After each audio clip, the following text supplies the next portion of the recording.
నమస్కారం మేడం. నమస్కారం అమ్మా. Law of attraction. సో, దీన్ని అంటే గొప్పవారైన వాళ్ళందరూ ఈ ఆకర్షణ సిద్ధాంతాన్ని నమ్ముకొని వాళ్ళు సాధించారంటారా? అండ్ అందులో మీకేమన్నా ఈ ఈ ఆకర్షణ సిద్ధాంతంలో మీకేమైనా పర్సనల్ ఎక్స్‌పీరియన్స్ ఏదైనా ఉందా? తప్పకుండా అమ్మా. ఈ ఆకర్షణ సిద్ధాంతం అనేది మనం మొదలు పెట్టక ముందు నేను పర్సనల్గా నమ్మింది ఏంటి అంటే, ప్రకృతి మనకు సహకరిస్తుంది అని చెప్పడానికి నేను ఒకరోజు ఇంట్లో ఉండగానే మేడ మీద అలా చూస్తూ ఉండగా ప్రకృతిని ఎంజాయ్ చేస్తూ ఉన్నాను, బాగుంది అని. ఆ టైంలో నేను పక్క బిల్డింగ్లోని ఒక చిన్న మొక్క చూశాను. అది ఎక్కడుంది, ఒక బిల్డింగ్కి క్రాక్ రావడం వల్ల ఆ క్రాక్లో నుంచి ఒక రావి చెట్టు కనపడింది. ఆల్మోస్ట్ అది ఒక 2 అడుగులు 3 అడుగులు వచ్చేసింది. వచ్చిన తర్వాత నా ఆలోచన మొదలయ్యింది.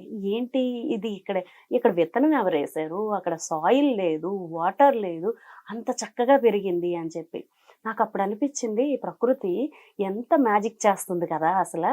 అక్కడ ఎటువంటి ఆధారం కూడా లేని దగ్గర కూడా ఆ విత్తనం ఎవరేసి ఉంటారు, పక్షి విసర్జించిన దాని నుంచి వచ్చిన విత్తనం అది కదా. అక్కడ నుంచి ఆ మొక్కగా మారింది. ఎంత చక్కగా వచ్చింది అంటే చాలా అందంగా ఉంది. వర్షాకాలం పచ్చగా చాలా అందంగా కనబడింది. నాకు అప్పుడు ఆలోచన అనిపించింది, ప్రకృతి చేసే మ్యాజిక్ కదా ఇది. మనం మనుషులమే నాకు వాళ్ళు చేయలేదు, వీళ్ళు చేయలేదు, వాళ్ళని సపోర్ట్ చేయలేదు అని అంటాం, కానీ ఏ సపోర్టు లేకుండా ఆ మొక్క ఎంత అందంగా వచ్చింది. అది కూడా ఒక క్రాక్ అయిన ప్లేస్ నుంచి. అంటే ఎంత డిస్ట్రాక్షన్లో కూడా మనకు గనక నిజమైన బలం ఉండి మనం చెయ్యాలి అంటే ప్రకృతి ఖచ్చితంగా సహకరిస్తుంది అని చాలా బాగా అనిపించింది. అప్పటి నుంచి నాకు ప్రతిసారి నా వాల్ పేపర్ అదే పెట్టుకునేదాన్ని. అది పెట్టుకున్నప్పుడల్లా నాకు ఎప్పుడైనా ఎవరి మీద కంప్లైంట్ అనేది లేదమ్మా ఇప్పుడు. ఎందుకంటే ఎవరైనా నాకెందుకు సపోర్ట్ చేయాలి, నా చుట్టూ ఉన్న ప్రకృతి నాకు సహకరిస్తుంది, నేను అవ్వాలి అనుకునేది అవుతుంది అని ఖచ్చితంగా నేను నమ్ముతూ ఉంటాను, అది ఫాలో అవుతూ ఉంటాను. చాలా అద్భుతంగా మనం అనుకుంటున్నాం కదా, పెద్ద పెద్ద హీరోస్ వాళ్ళందరూ. విరాట్ కోహ్లీ అంటే అందరికి ఇష్టం, కానీ ఆయన ఒకసారి ఒక ఇంటర్వ్యూలో చెప్పారు, లా ఆఫ్ అట్రాక్షన్ని నేను ఫాలో అవుతాను అని. అండ్ తన వైఫ్ అనుష్క గారు కూడా చెప్పారు లా ఆఫ్ అట్రాక్షన్ అని.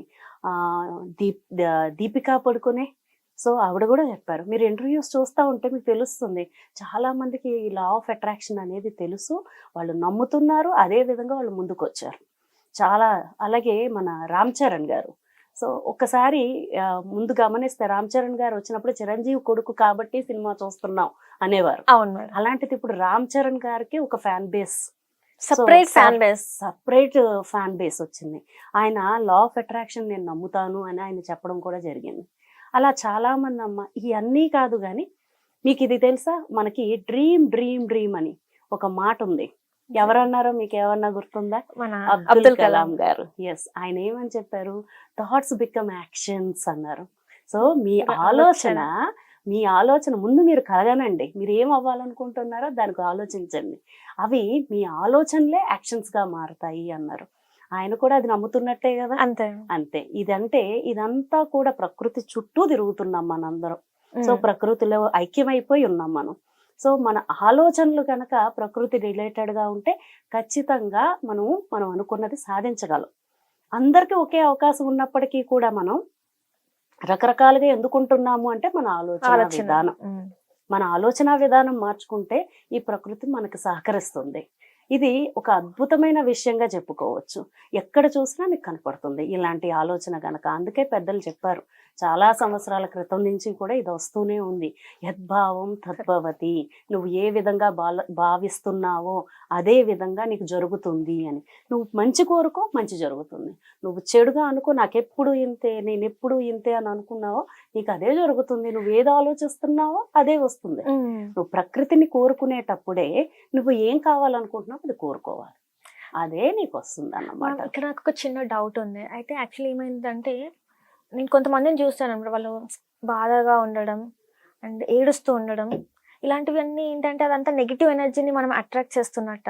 అంతే వాళ్ళు అంటే అలా ఉండడం వల్ల, అంటే మీరు అన్నట్టు యాక్షన్ కి రియాక్షన్ అన్నట్టు, అంటే వీళ్ళ మూడ్ బట్టి, అంటే వీళ్ళు ఇలా ఉండడం వల్ల మనం ప్రకృతికి అదే ఇస్తున్నామేమో, ఆ సిగ్నల్ ఇస్తున్నాం కాబట్టి మన ప్రకృతి. ఎగ్జాక్ట్లీ నువ్వు చెప్పింది నిజం. ఎందుకంటే నేను ఆల్రెడీ చెప్తున్నట్టుగా మనం ప్రకృతికి ఏమైతే ఇస్తున్నాం, యూనివర్స్కి మనం ఎలాంటి థాట్స్ను పంపిస్తున్నామో ఆ థాట్సే మనకి రిఫ్లెక్ట్ అవుతాయి. సో మీరు మంచిని కోరుకోండి, యూనివర్స్ కి మీకు ఖచ్చితంగా మంచినిస్తుంది. మీరు చెడును కోరుకోండి, చెడునిస్తుంది. అయితే యూనివర్స్ కి ఇది కాదు ఇది అవును అని తెలియదు. యూజువల్ గా మనం ఏం చేస్తామంటే నాకు అలా అవ్వకూడదు, నాకు అలా అవ్వకూడదు అంటాం. అలా అవ్వకూడదు అని అన్నది ఆ ప్రకృతికి తెలీదు. కూడదు అనే దానికి అర్థం నెగిటివ్ అని. నువ్వు అవ్వకూడదు అంటే ఓహో అదే కావాలనుకుంటున్నారు అన్నమాట అని ప్రకృతి నీకు అదే ఇస్తుంది. అందుకని అవ్వకూడదు అని అనకూడదు. సో అవుతాది, అవ్వాలి అని కోరుకోవాలి. ఆ నెగిటివ్ ఫీలింగ్ నే మీరు ఇస్తున్నారు కాబట్టి నెగిటివ్ గానే మీకు అవుతుంది అన్నమాట. సో ఏదున్నా కూడా క్లియర్ గా ఉండాలి. ఫస్ట్ మన ఆలోచన అనేది క్లియర్ గా ఉండాలి. క్లియర్ గా ఉన్నప్పుడు మనం అడిగినప్పుడు అది కరెక్ట్ గా మనకి రీచ్ అవుతుంది. అంటే ఇలాంటివి కూడా ఉంటాయా మ్యామ్? అంటే మనం ఒక కోరిక కోరుకునే ముందు దానికి అసలు ఫస్ట్ అది కరెక్టా కాదనేది మనమే అనేది రెక్టిఫై చేసుకోవాలి. ఆ తర్వాత మనం ప్రకృతిని కోరుకోవాలి. ఎగ్జాక్ట్లీ అమ్మా. నువ్వు కోరుకునే కోరిక ఎంత ఖచ్చితంగా ఉంటే అంత ఖచ్చితంగా నీ రిజల్ట్ వస్తుంది. ఓకే, నాకు ఇప్పుడు ఏదో ఒకటి కావాలి అని అంటే ఏది కావాలి అనేది ఎలా తెలుస్తుంది కదా? నేను ఒక జాబ్ చెయ్యాలి, నేను ఒక మంచి జాబ్ చెయ్యాలి అంటారు. మంచి జాబ్ అంటే ఏంటి అసలు? నీ ఉద్దేశంలో మంచి అంటే ఏంటి? ఎగ్జాక్ట్లీ కదా, నీకు మంచి అని నీకు అనిపించింది, ఆ మంచి ప్రకృతికి ఎలా తెలుస్తుంది? అండ్ చాలా మంది ఇలానే కోరుకుంటారు కదా, మంచి జాబ్ రావాలి దేవుడు, మంచి జాబ్. కానీ అది ఏ జాబ్ అనేది ఎవరికి క్లారిటీ అనేది ఉండదు. అలా ఎన్నాళ్ళు కోరుకుంటే అన్నాళ్ళు కూడా ప్రకృతి కన్ఫ్యూజన్ లో ఉంది. ఇక్కడ యూనివర్స్ ఏం చేద్దాము అని ఆలోచిస్తుంది. అసలు నువ్వు ఏదో ఒకటి క్లారిటీ తెచ్చుకుంటే మనకు ఆటోమేటిక్ గా వస్తుంది.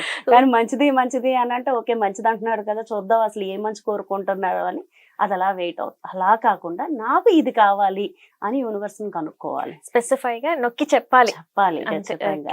మనం చాలా చక్కగా వివరించారు. అండ్ ఇంకొకటి ఏంటంటే చాలా మందికి చాలా డౌట్స్ ఉంటాయి. నాకు తెలిసి ఈ ఎపిసోడ్ తోనే చాలా మందికి ఆ డౌట్స్ అనేవి అయితే క్లారిటీ అంటే క్లియర్ అండ్ క్లిస్టర్ క్లియర్ గా మీరు క్లారిటీ అయితే ఇచ్చేసారు. ధన్యవాదాలు మేడం.